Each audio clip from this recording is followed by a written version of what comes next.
I'll guide you through how to use QuickBooks. If you find this helpful, don't forget to like and subscribe.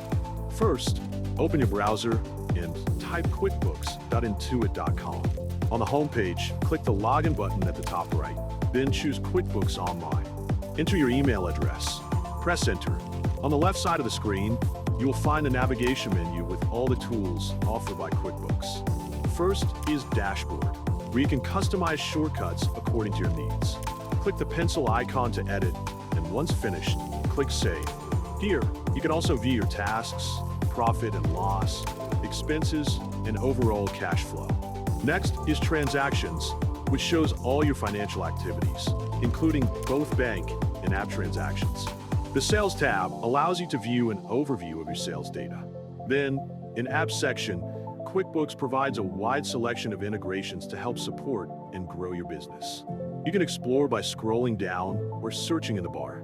The bookmark feature lets you save your favorite tools for quick access. Simply click the pencil icon, select your preferred tools, and click Save.